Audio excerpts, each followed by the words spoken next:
Yonder Radio, Rural Conversations with National Reach. Hi, my name is Jared, and we have a lot to do today. This is what you're going to get, okay? It's enlightening. Get comfortable. Of course, Julia Tilton, she's been out and about throughout America. She has a data center update. And then we go on a big, deep dive on the Big Bend border wall. We have that story. We also going to talk about rural assembly everywhere and what that means. And there comes a time in every young boy's life who is landlocked in a dry state where he discovers where cranberries come from. We'll do that.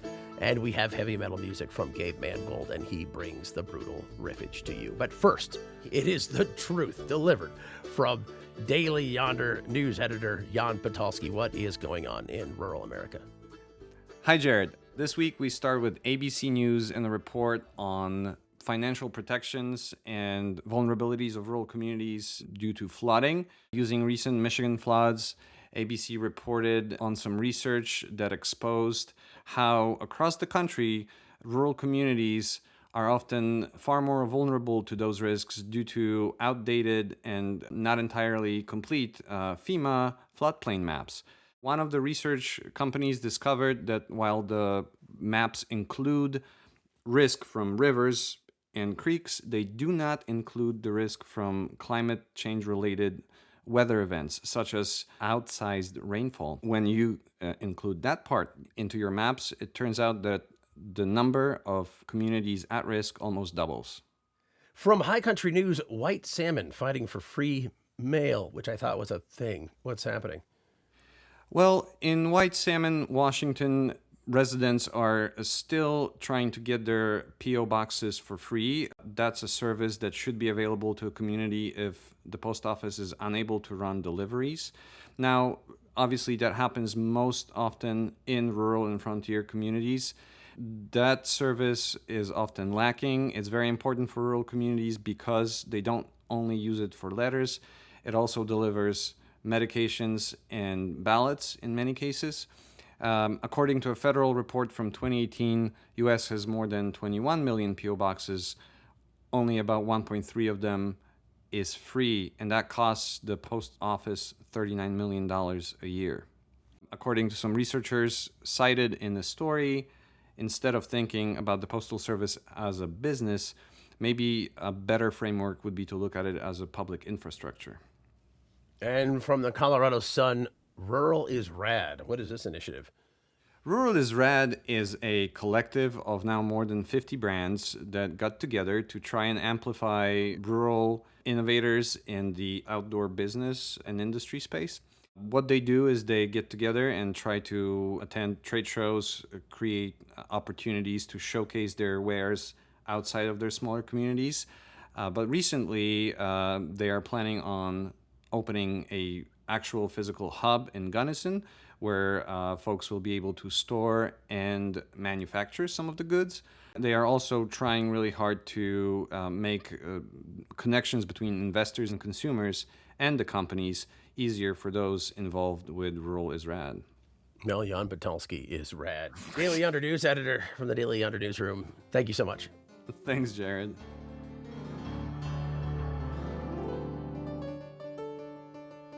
That was Jan Patalski, news editor for the Daily Yonder.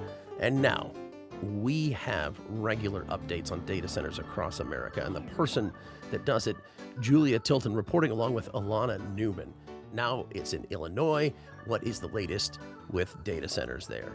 So my coworker, Alana Newman, and I have been following the Illinois Power Act throughout this 2026 legislative session. Earlier in the session, there was a lot of enthusiasm for passing regulation on data centers, but ultimately, as lawmakers told us in June, it just wasn't quite time yet.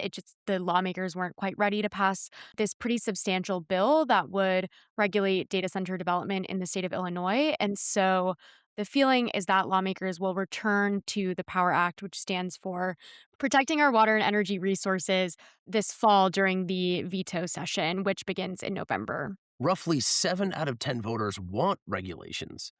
So the constituency is saying, we would like to see something like the Power Act. Has there been any governmental response?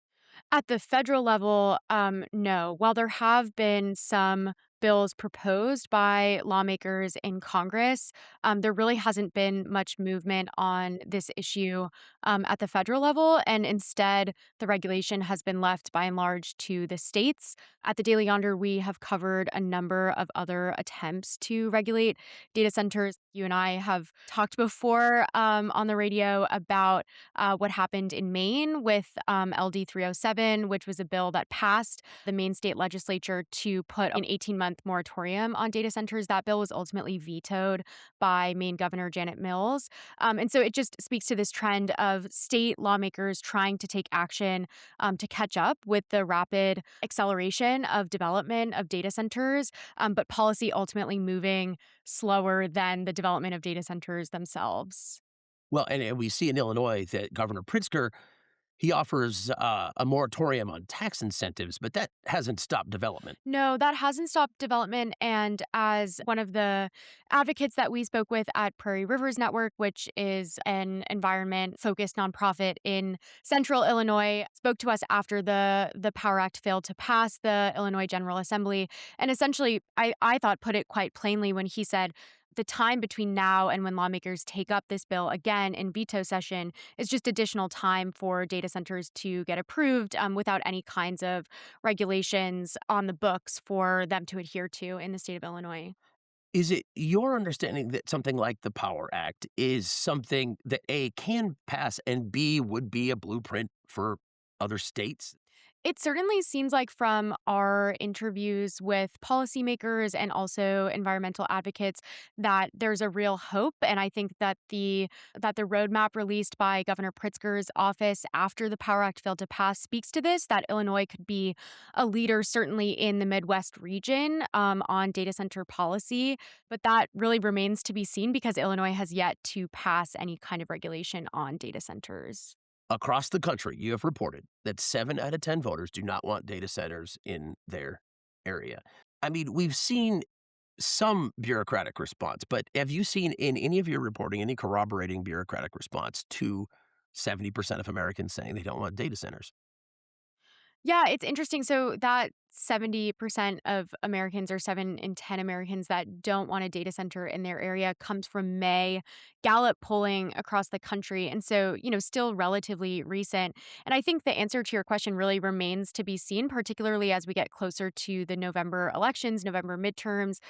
Certainly, data centers seem to be a more potent political issue, especially as we're seeing rising energy prices and a general concern about the strain on natural resources that data centers bring to communities. And so, how lawmakers and policymakers and those running for office choose to address that, I think, is something that we will be watching in the coming months.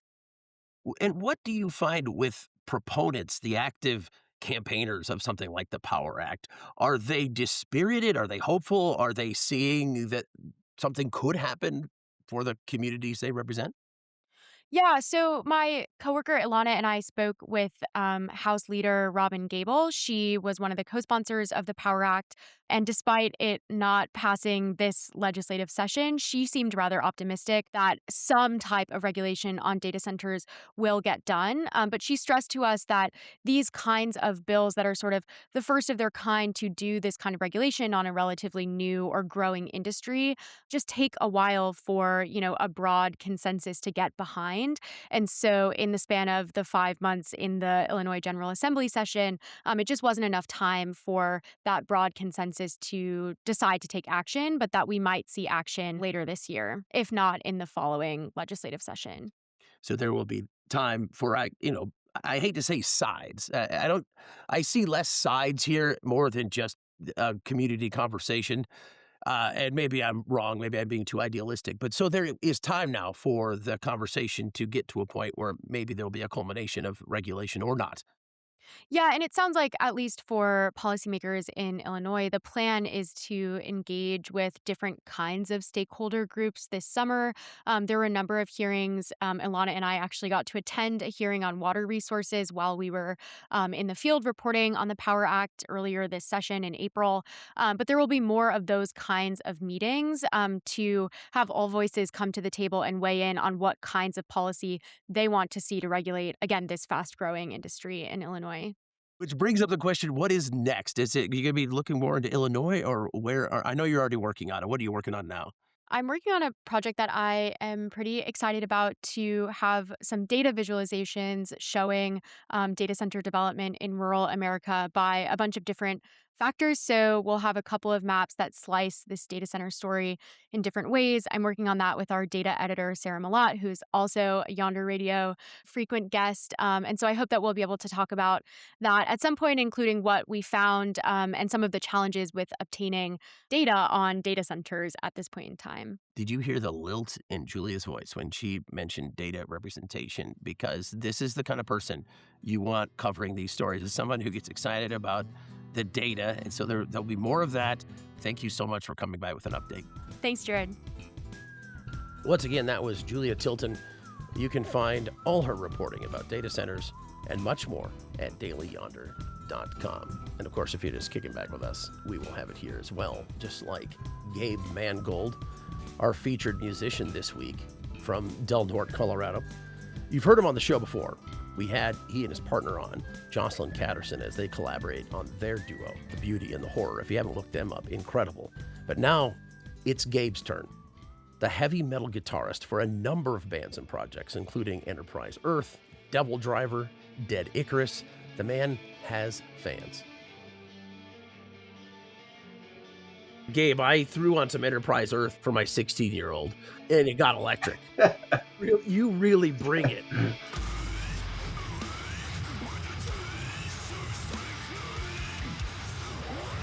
There was a time when some metalhead covered in tattoos, if they rolled into a small town, they wouldn't be welcomed so warmly. And here you are in small town Colorado. How are things going there? Awesome. I mean, Del Norte, it's my favorite place in the world. And it's my home where I live with my partner Jocelyn. Del Norte has a very unique, eclectic, colorful vibe, honestly. People young and old of all walks of life, lots of artists and creatives here as well. A nice, vibrant, growing young community here as well. We had Paul Fennell on, the owner of the Trading Post, which, as you know, is an incredibly cool music venue in Del Norte, on the show in April. And we heard you played a big show there. Tell us about that. Enterprise Earth, we had a show at Trading Post in December before one of our last tours. That's something I had talked about with Paul at Trading Post for a couple years now, actually. About, like, we'd love to get some metal here in the Valley because metal bands don't play here. Why would a metal band route through the San Luis Valley? No, it's an adorable couple with a banjo and a mandolin in the corner of a breakfast place. Yes, exactly. So, but my experience touring the country and touring in smaller markets too, when we have the chance, it's like there are metalheads in rural America, a lot of them actually. It's just, they got to travel. We got to travel 4 hours to Denver or 4 hours to wherever you got to go to see a show to the city. So we had the show on a Sunday, and the show ended up like selling out at Trading Post. It was like the first ever sold out show at T&P, and it was like rowdy and crazy. Everyone was having such a good time. When you think about the Rocky Mountains, you think about John Denver conjuring a folk song on a sunrise or with his girlfriend or whatever. You don't think about Psalm of Agony coming out of a hike.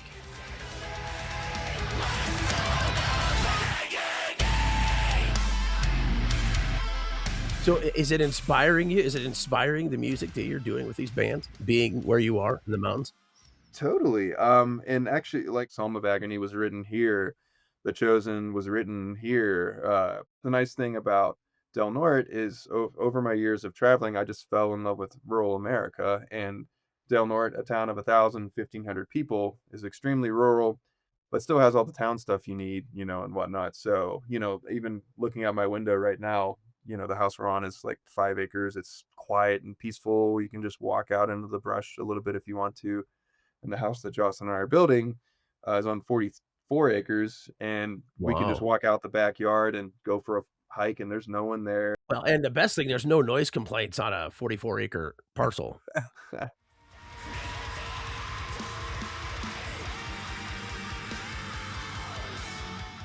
Well, I was doing a lot of research on your bands, and for Enterprise Earth, I thought YouTube commenters are going to likely be pretty judgmental, like if you're not bringing it. They are. And oh no, no, they love you, man. Rageblade66. Now, when you see a user handle Rageblade66, usually isn't positive. I really dig Travis' vocals, but no doubt about this. I love hearing it instrumentally, which that's you. Oh, what does Josh Huarvin9661 say? This was the most epic guitar playthrough I've ever watched. What? What a warm embrace by the cold digital ether of the internet. Zombified Zealot says, there is no blanking reason for the breakdown to be this brutal. I am thankful. Sick. All right. They go on about the breakdown a lot. What is happening with this breakdown?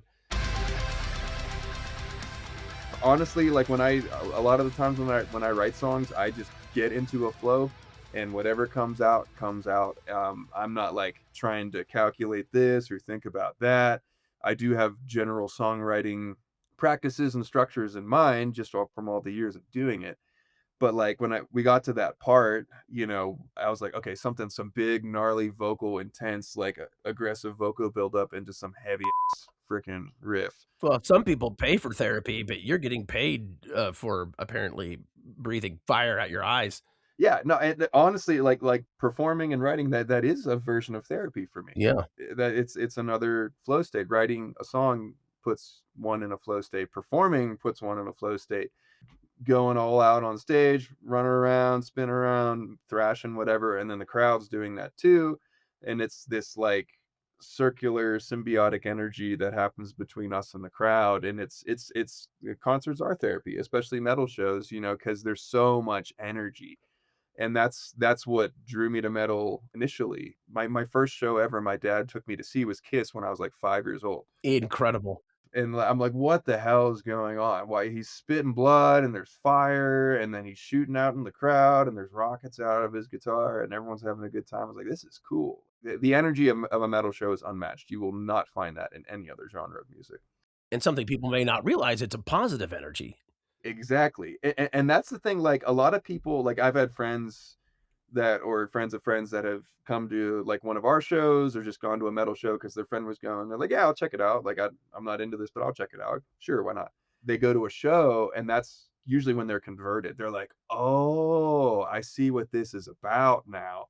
There is a community and positive energy and vibe to all of the aggression and screaming that is associated with metal. Well, positive screaming coming out of the San Luis Valley, Del Norte, Colorado, to be specific, with Gabe Mangold here.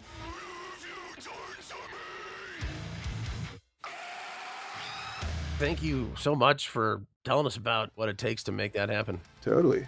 Thank you for having me here.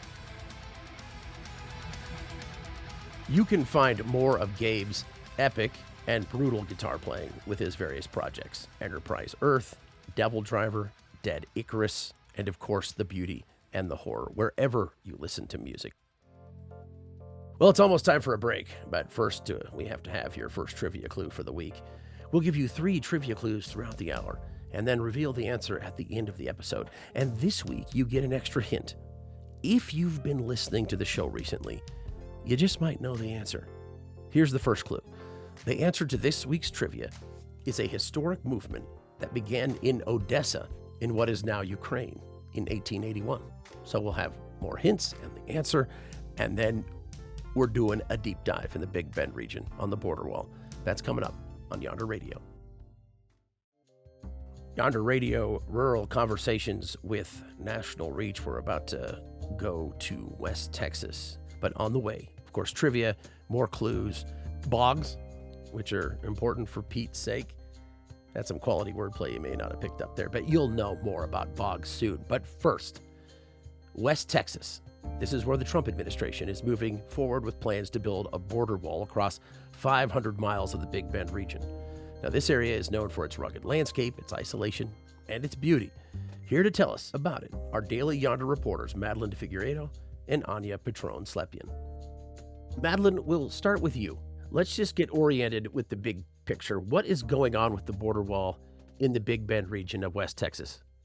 The big picture is fuzzy at best. This whole process has been characterized by a complete lack of transparency at the federal government level.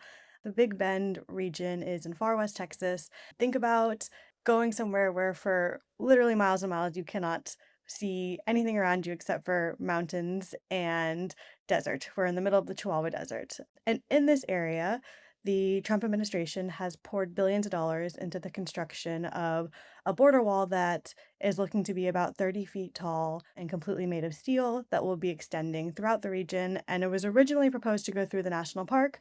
And due to some community resistance, it appears that the plans for the national park itself are in flux. Madeline, the story has gotten a lot of attention, and part of that is because people's efforts to stop the construction in Big Bend National Park. What can you tell us about that?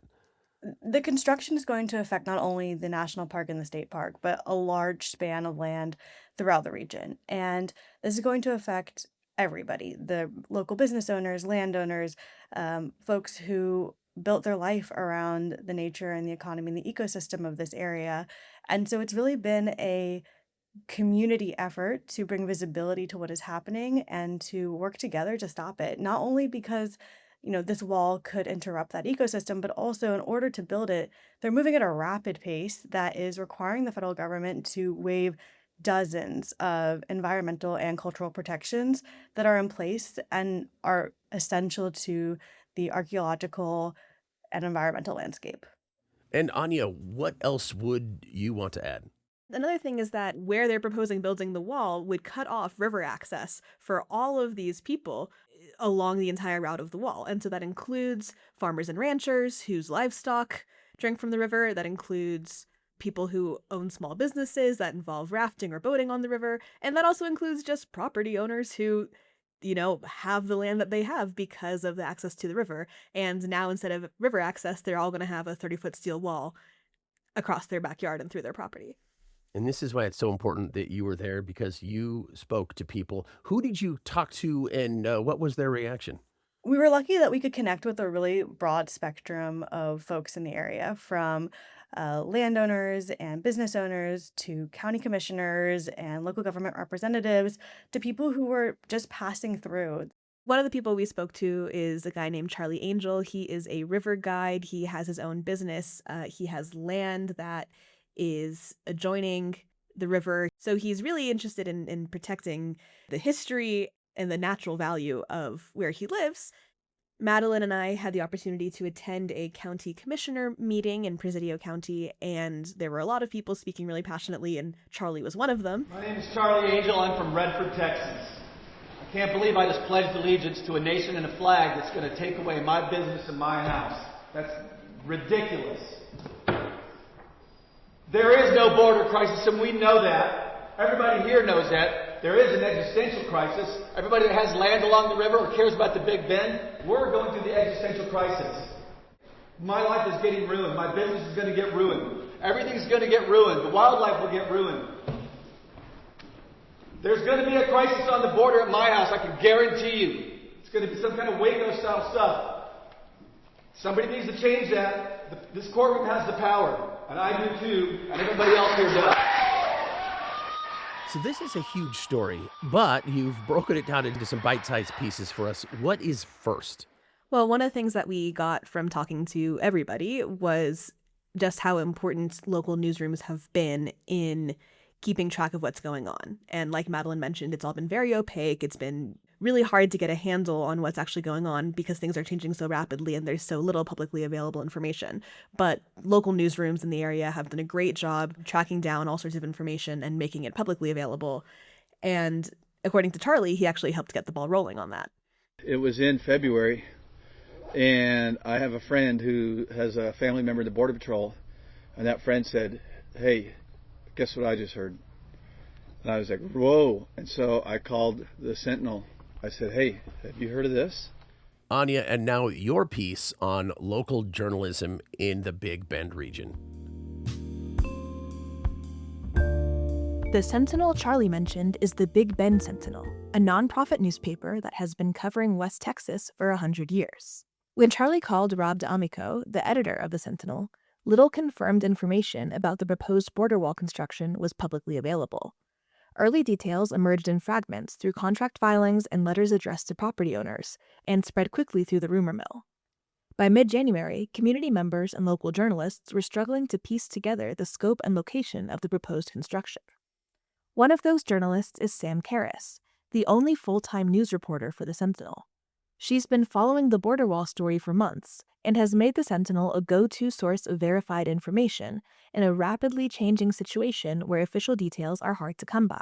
I believe it was January 27th we put out the first story about this, and that accelerated everything, where then the whole community was more or less on the same page. The Big Bend Sentinel covers Presidio, Brewster, and Jeff Davis counties in far west Texas. Those 3 counties span over 12,300 square miles, an area around the same size as Maryland. Though the paper only has a handful of employees, it still manages to serve West Texas in a way that has become increasingly rare for rural communities across the state and country.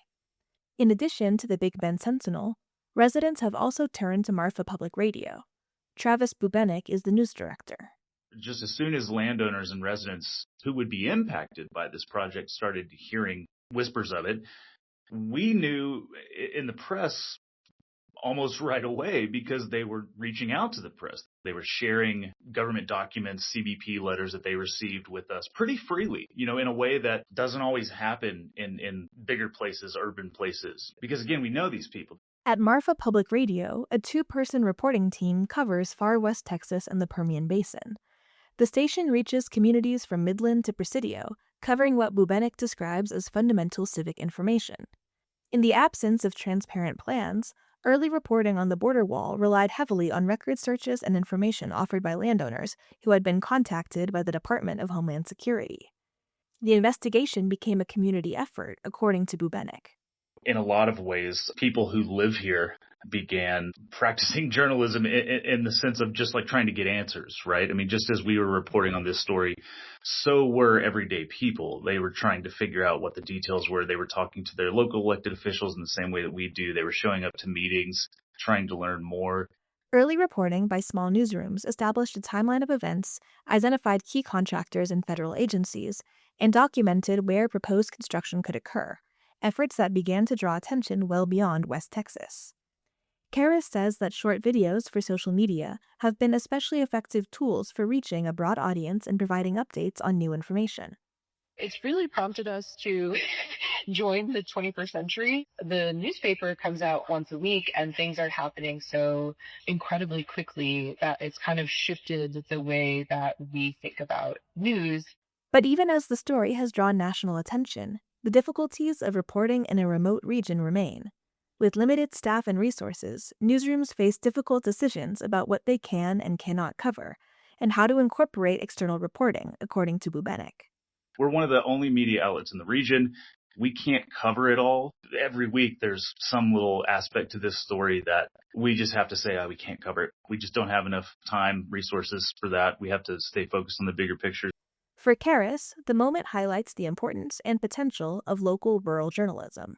Local rural news is in a really difficult spot, politically, economically, all of those things, but there are still people out here doing this work, and we're doing it in really enthusiastic and creative ways.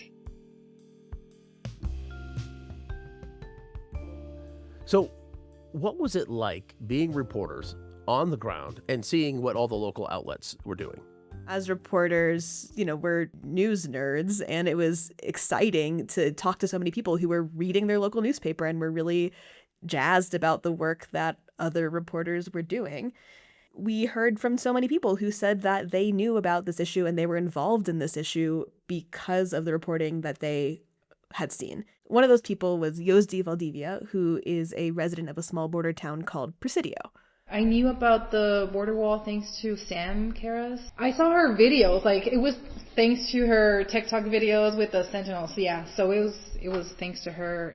Things in Presidio look a bit different than in, say, a place like Marfa. Can you tell us a bit about that community and how it fits into this larger story? Yeah, Presidio is a rural border town that has about 3,000 residents, And it's one of the few places where the wall will actually cut directly through the town itself. A lot of the other neighboring communities surrounding the Big Bend National Park and the Big Bend Ranch State Park are to some degree inland. Presidio is a smaller town that has less of a tourism presence, but the entire community functions as a cross-border community. We talk to folks who do their grocery shopping in Ojinaga, the Mexican town directly across the border. We talk to folks who have their children in daycare there and whose families span a cross-border lifestyle.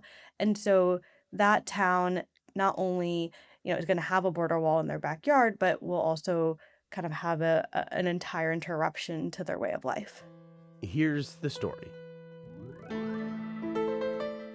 Presidio is a majority Hispanic community facing a poverty rate approaching 40%, far above the statewide rate of about 14%, and depends heavily on economic ties with Ojinaga, the larger Mexican city directly across the river. For many in Presidio, the proposed wall would transform their daily lives. People are surviving here in Presidio. We depend on Mexico a lot for a lot of our stuff. Denise Carrera is a Presidio resident. Maps from U.S. Customs and Border Protection have offered few details about how construction could affect Presidio's international checkpoint, which residents like Carrera cross multiple times a day. Without Mexico, honestly, we'd be in a bad place because it's where we get our groceries from and a lot of things that we can't get here in Presidio because we only have one grocery store. But even if Presidio's border checkpoint remains open, the wall construction alone could threaten access to Ojinaga. In recent decades, floods have damaged local levees and forced closures of the international bridge connecting Presidio and Ojinaga. Residents and local officials warned that a 30-foot steel wall along the Rio Grande could worsen future floods by trapping debris and interfering with the city's already fragile flood control system in a region prone to flash flooding and river surges. City officials said federal agencies have yet to provide adequate engineering or hydrology studies despite the area's history of devastating floods. In response, the city has commissioned an independent flood risk assessment and has continued pressing federal officials for answers. Across the broader Big Bend region, concerns about safety and environmental damage have only intensified as new anti-border crossing infrastructure has already begun appearing along the river. In October 2025, the U.S. Army and Border Protection installed miles of concertina razor wire along the Rio Grande and underneath Presidio's international bridge. This prompted outrage from locals, who worry the razor wire could come loose during the river's annual summer floods. Erin Little owns the Big Bend Boating and Hiking Company. We're worried about the razor wire. They have some upstream in Presidio area that is not secured very well, and the Rio Grande is with monsoonal rains, flash floods, and I think that wire could go downstream easily, and I think it threatens anybody who's in the water swimming. In addition to safety and environmental concerns, residents also fear the wall could undermine Presidio's delicate but growing tourist economy. In October 2024, Presidio resident Yosdi Valdivia opened an art gallery, Galeria Raíces. Now she worries the wall could put her out of business. I'm barely getting started with this dream of mine, and this would kill tourism. This will kill the town. Like many residents in Presidio, Valdivia's personal life is deeply intertwined with Ojinaga. I go to Ojinaga every day for groceries, visiting family, for school. I have my son at the daycare. Compared to other far west Texas towns, Presidio's community opposition to the border wall plans has been relatively subdued.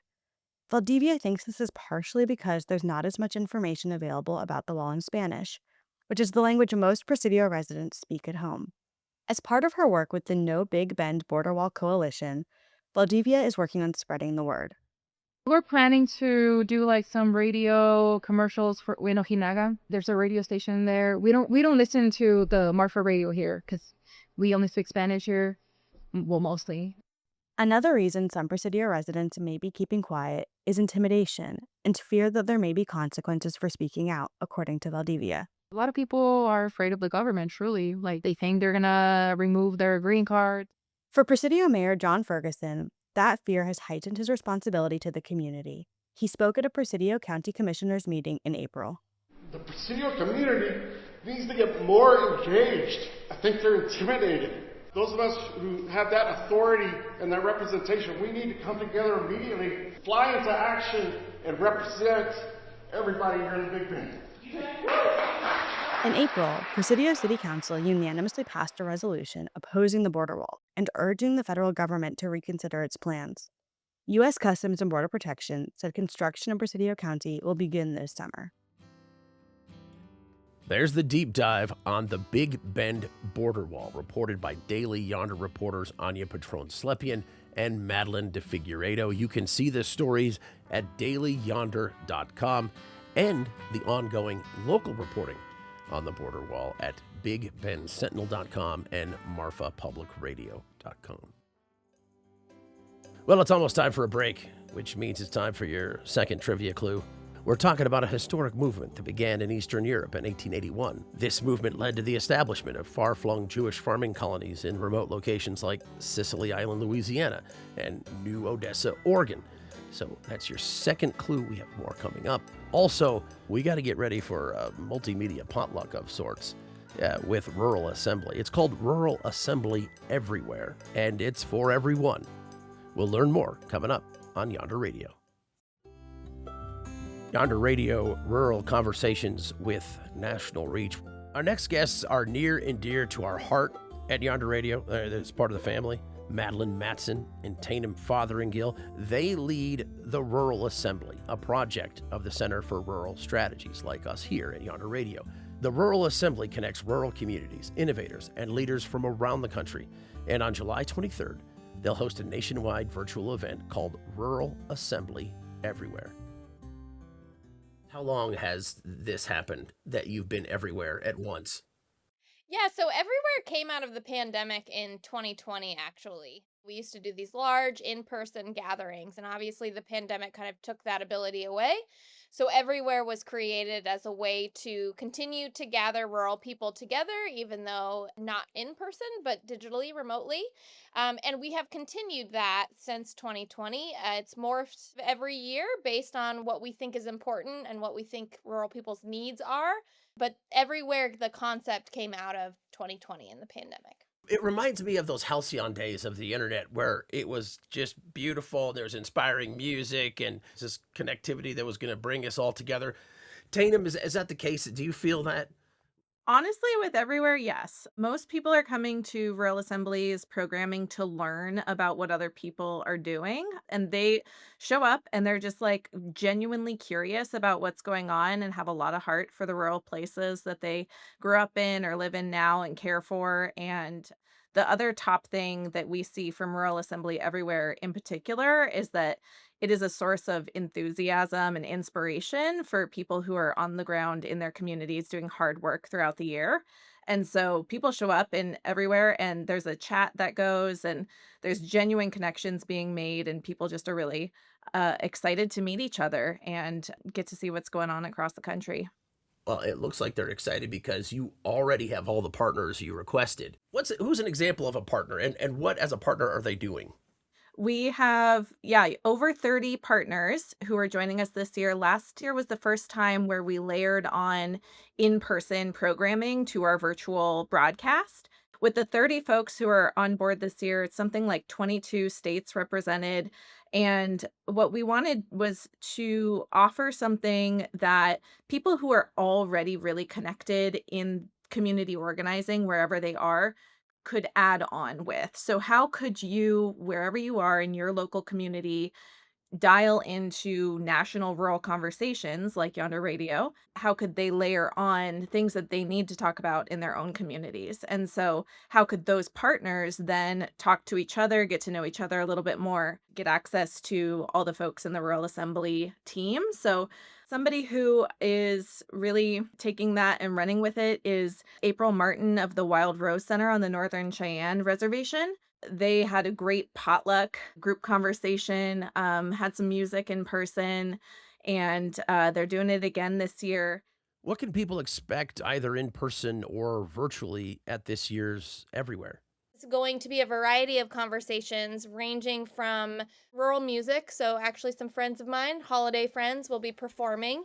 They are a band from Astoria, Oregon, an indie band, which was covered here on Yonder Radio a few weeks back.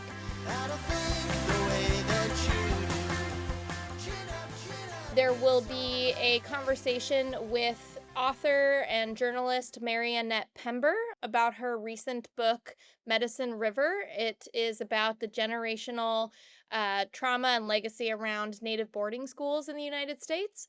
We will also have a conversation with our friend Ash Hansen at Department of Public Transformation and Aaron Borla, who is the executive director of the Roundhouse Foundation in Oregon, about philanthropy and how philanthropy needs to show up for rural America. The topics range widely, and there will be a lot of fun little snippets from some of our site partners around the country, showing the wide range of geography that we are going to be covering this year with Everywhere. So there's a lot of fun things that people can expect both in person and sitting at home in the comfort of their easy chair, watching on Crowdcast. Tatum, how exactly can folks join this event? Yeah, so Everywhere will stream live on July 23rd at 10 a.m. Pacific, though we have a real fun time talking about every single time zone that exists for Everywhere. So if you're wherever you are in the country, for me here in Washington State, it's 10 a.m. Pacific on July 23rd, and it runs for 90 minutes. That's just the virtual broadcast. Our partners are going to be gathering live that day, and some of them are going to be meeting throughout that whole week. So from July 23rd to July 30th, wherever you are, you can just stop and think about all the people getting together to talk about how great their rural communities are and how we can make them even better. So if you go to ruralassembly.org/everywhere, that's where you can sign up to join us on Crowdcast. After Everywhere, the live broadcast, the broadcast will be available on YouTube. So if people can't catch the live broadcast, they can go see all of the content after the fact. The theme here, connecting communities, I feel like that's what we're doing here. We are about to pole vault real or virtual walls and bring people together and have a conversation. Absolutely. It's so easy for rural people to feel isolated, and this allows people to come together and learn from each other what's going on, what issues are people facing, how can they pool ideas and resources and capacity together to get things done. What we see is when people are working really hard at building relationships where they are getting their main streets connected, getting social programs off the ground, they're doing that day in, day out, and they're tired. And I think, to me, a 90-minute thing one time is never going to transform somebody's life. But if you can walk away feeling just a little bit more energized, you're going to keep doing what you're doing every day with a little bit more inspiration, enthusiasm, and be ready to keep it going. Madeline Matson and Tatum Fotheringill, part of the Rural Assembly team putting on this year's Rural Assembly Everywhere. You can sign up to attend Rural Assembly Everywhere at ruralassembly.org/everywhere. And thank you both so much. Absolutely. Thanks for having us, Jared. Next up for you, we have a special treat, cranberries. And I don't care if you like cranberries or not, you're going to like this story. Reporters Claire Carlson and Julia Tilton traveled to a rural cranberry bog along Washington's rugged coastline, just about a quarter mile from a beach that used to be one of the fastest eroding stretches of the entire West Coast. That is, until the local residents and cranberry farmers got involved. Here's their dispatch. This story starts, of all places, in a cranberry bog. Julia, why were we in a cranberry bog? So yesterday we headed to North Cove, a small coastal community in the southwest corner of Washington. And there, about a quarter of a mile from the ocean, we met Connie Allen on her cranberry bog. Like many folks in a rural community, Connie Allen wears a lot of hats. She's the Drainage District Commissioner for Pacific County, leader of a grassroots erosion control group, and, of course, a cranberry farmer. She told us she's one of around 72 cranberry farmers in the area. We've often said we're the North Cove, which is where we are, is the forgotten corner of the forgotten county in the maybe sometimes forgotten corner of the United States.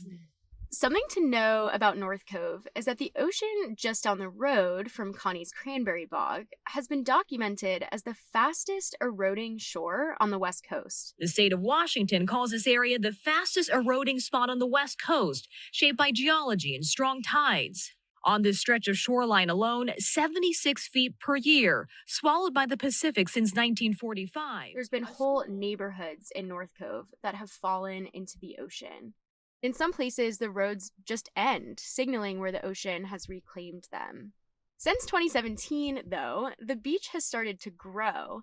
And this is because of Connie and her late husband, David Cottrell, who organized to address this problem in their community. They called themselves Wash Away No More. In the beginning, it was the Conservation District was the group that stepped up and said, what can you do with $50,000? And we went, $50,000? We can solve the whole problem with $50,000. Well, it took $100,000, that first little chunk. And we didn't quite get it solved. But what we did was have a proof and concept that this could really have an effect of doing dynamic revetment, of putting out smaller cobble instead. We were told to ask you about dynamic revetment. Okay. Gosh, I should have brought out my toys. I have all sorts of visual So aids. as you heard, we asked Connie what dynamic revetment is. And the way that we understand it is a fancy way to talk about building a berm on the beach using cobble and gravel, heavy materials that can't wash away as easily as sand or sand dune grass. And that helps to stop the waves from eating away at the shore. The reason why Connie and David's work is interesting is because they didn't ask for permission to deal with the erosion problem. They saw it was an issue and they said, we are going to handle this ourselves. It's a two-edged sword being that forgotten place. Because we can experiment, people are willing to put some money into something that isn't going to be a major economic impact to the whole country. So we've benefited from our isolation and our non-importance, so to speak. On the other hand, obviously there are times when we're ignored and it's not very fun. Connie told us one of the advantages of living in a rural, often ignored corner of Washington is that you can do a lot with a little bit of money, which is exactly what they did. With the help of a grant, community donations, and volunteer help, they actually reversed the eroding beach. Part of our campaign was, this matters. This is our beach. Let's take care of it. That was Claire Carlson and Julia Tilton reporting from North Cove, Washington. And we have an update on the story. Recently, the Pacific Conservation District announced it will use part of a $12.7 million grant to construct a long-term project aimed at restoring and controlling erosion on Washaway Beach in North Cove. The Conservation District said it expects to start construction in 2028, and that's great news for Connie and the work she and her husband started. And now, the moment you've all been waiting for. I'm going to give you our third and final trivia clue, and then reveal the answer. Just to remind you, we're talking about a 19th century movement that resulted in Jewish farming colonies spreading across remote reaches of the New World. And here's the third clue. Many of the colonies were short-lived, but some, like the one in Alliance, New Jersey, lasted for generations. And the answer is the Olam movement. The Olam movement was created in response to anti-Jewish violence in the Russian Empire. While most Jewish immigrants landed in major cities, Olam settlers founded socialist Jewish agricultural colonies, often in remote locations. In the 1880s, there were more than 24 colonies spread across 8 states, as well as several in Canada and South America.